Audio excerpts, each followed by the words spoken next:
सुप्रभात देवियों और सज्जनों, मैं कर्नल सोफिया कुरैशी और मेरे साथ विंग कमांडर व्योमिका सिंह आज आपको 6 से 7 मई 2025 की रात 1:05 से 1:30 बजे के बीच भारतीय सशस्त्र बलों द्वारा अंजाम दिए गए ऑपरेशन सिंदूर के बारे में जानकारी देंगे। ऑपरेशन सिंदूर 22 अप्रैल को पहलगाम में हुए विभत्स आतंकवादी हमले के शिकार मासूम नागरिकों व उनके परिवारों को न्याय देने के लिए लॉन्च किया गया था।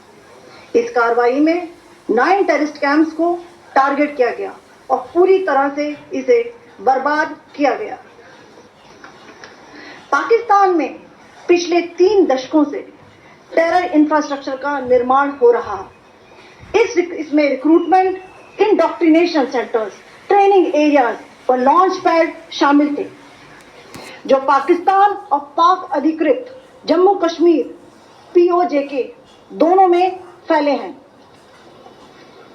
Operation Sindoor was launched by Indian Armed Forces to deliver justice to the victims of Pahalgam terror attack and their families. 9 terrorist camps were targeted and successfully destroyed. Over the last 3 decades, Pakistan has systematically built terror infrastructure. It is a complex web of recruitment and indoctrination centers, training areas for initial and refresher courses, and launch pads for handlers. These camps are located both in Pakistan as well as Pakistan occupied Jammu and Kashmir areas. Some of the well-known training camps are located, as you can see on the screen. They are distributed from Sawai Nala in the north, counting to approximately 21, ending at Bhagalpur to the south. इन लक्ष्यों का चयन विश्वसनीय intelligence सूचनाओं के आधार पर हुआ ताकि आतंक गतिविधियों की रीढ़ तोड़ी जा सके, और यह खास ध्यान दिया गया कि निर्दोष नागरिकों और सिविलियन इंस्टॉलेशन को नुकसान न पहुंचे। The selection of these targets for Operation Sindoor was based on credible intelligence inputs and role of these facilities in perpetrating the terror activities. The locations were so selected to avoid damage to civilian infrastructures and loss of any civilian lives. This was done with due diligence, and the camps selected for targeting and their engagement will now be shown to you one by one. POJK के target आपको बताना चाहूंगी।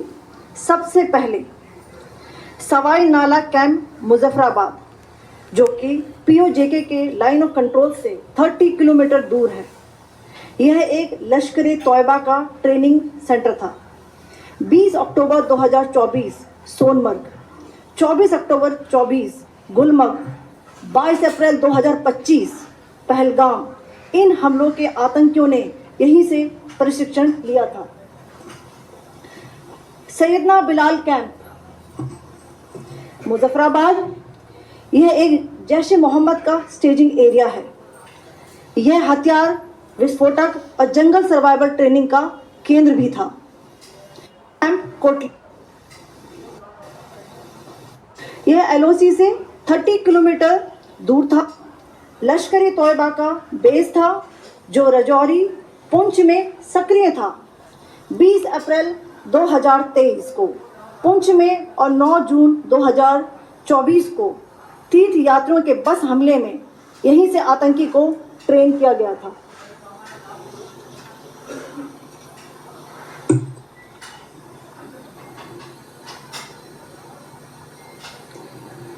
Barnala camp बिंबर, ये LOC से 9 kilometre दूर है।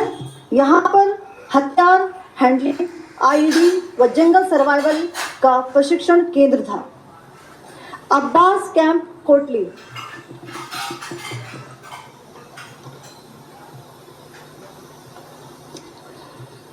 यह LOC से 13 किलोमीटर।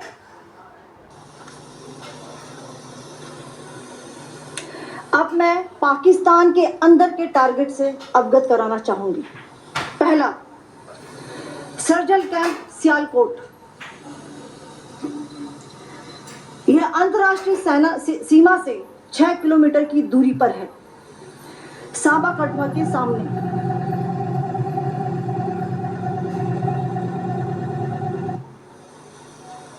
मार्च 2025 में जम्मू एंड कश्मीर पुलिस के 4 जवानों को की जो हत्या की गई थी, उन आतंकवादियों को इसी जगह पर ट्रेन किया गया था। दूसरा, महमूना जाया कैंप सियालकोट, यह 18 से 12 किलोमीटर आईबी से दूर था। हिजबुल मुजाहिदीन का बहुत बड़ा कैंप था। यह कठुआ जम्मू क्षेत्र में आतंक फैलाने का नियंत्रण केंद्र था। पठानकोट एयरफोर्स बेस पर किया गया हमला भी इसी कैंप से प्लान और डायरेक्ट किया गया था। मरकज ताइबा मुरीद के, यह आईबी से 18 से 25 किलोमीटर दूरी पर है। 2008 के मुंबई हमले के आतंकी भी यहीं से प्रशिक्षित हुए थे। अजमल कसब व डेविड हेडली भी यहाँ ट्रेन हुए थे।